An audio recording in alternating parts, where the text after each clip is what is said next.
One mistake many people make in their 40s or 50s is overprotecting their knees once they start hurting.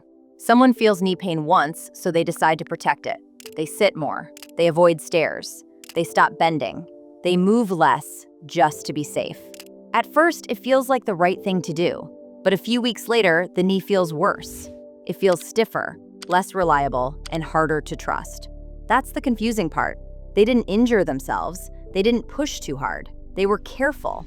And yet, things didn't improve. This happens to a lot of people after 40, not because they did something wrong, but because they misunderstood what protection actually means. In today's Fitness Friday, Week 5, we'll talk about the biggest mistake people make when trying to protect their knees, why it backfires, and what actually helps instead. To understand why this happens, we first need to look at what people usually do the moment knee pain shows up. Reason number 1. Overprotecting through rest. When knee pain shows up, the first instinct is to rest more. People assume that if something hurts, using it less must help it heal. So they start sitting more. They avoid stairs. They bend less. They move carefully, or sometimes not at all. On the surface, this feels sensible. The knee hurts, so they try not to irritate it. This is where most people think they are helping their knee, but are actually setting up the problem. What quietly happens is that the knee stops experiencing normal, everyday movement. The muscles around it stop being used the way they used to. The joint gets less exposure to load, not because it is damaged, but because it is being protected too much. Over time, this makes simple movements feel harder than they should.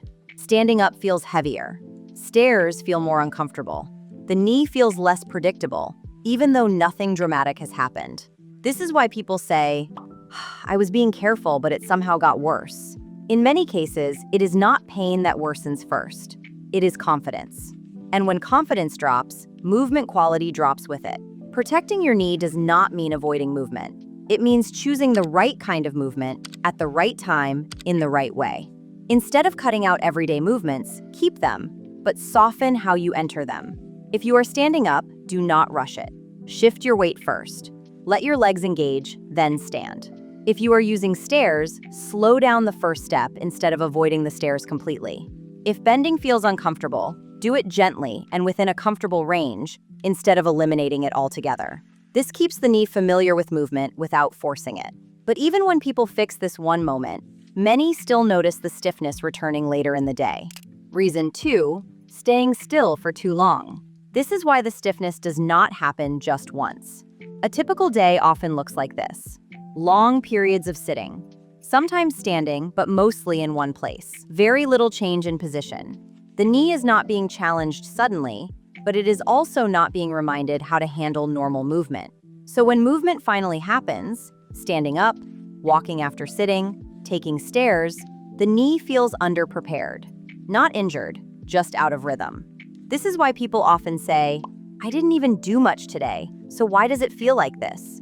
This is why people often feel like the knee problem is random, even though it is following the same pattern every single day.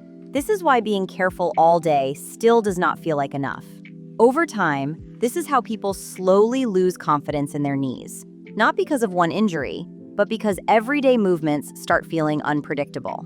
Instead of trying to protect the knee by doing less, protect it by changing positions more often.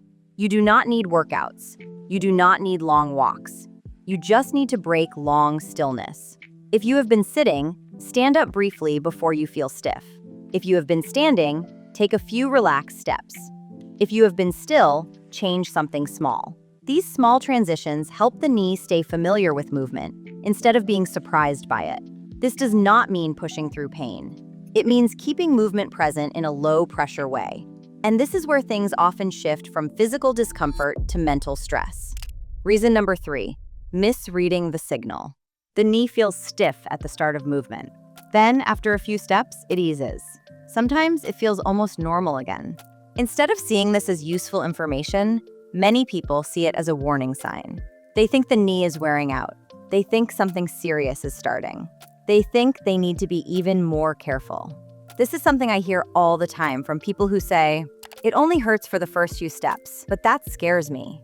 How people interpret this stiffness often matters more than the stiffness itself. That fear changes how they move. They hesitate, they stiffen up, they stop trusting the knee. And when movement loses confidence, it often becomes less smooth and more stressful on the joint. Over time, this can make the knee feel worse, not because of damage, but because movement itself has become guarded. The key is learning how to read the signal correctly. If discomfort shows up at the start of movement and then eases as you continue, that usually tells you the knee needed a gentler transition, not complete avoidance. Instead of asking, "What is wrong with my knee?" ask, "Did I move too suddenly after being still?" If the stiffness eases once you are moving, focus on how you start movement next time. Slow the first step. Shift your weight. Let the knee ease into action. At the same time, be clear about limits. Sharp pain, swelling, locking, giving way, or pain that keeps getting worse needs proper attention. Once you see this pattern clearly, the solution becomes much simpler than most people expect. So let's bring this together. Most knee pain after 40 does not get worse because people move too much. It often gets worse because people stop moving in the right way. Overprotecting the knee by avoiding movement makes it feel less reliable over time. Staying still all day leaves it underprepared. And misreading stiffness turns caution into fear. The solution is not pushing harder, and it is not resting endlessly. It is learning how to move with better timing. Ease into movement instead of rushing it. Change positions more often instead of staying still. And respond to stiffness calmly instead of panicking. These are not exercises. They are everyday habits. When people get these right, the knee often starts feeling more predictable again. And for many people, that is what finally stops knee pain from ruining the day.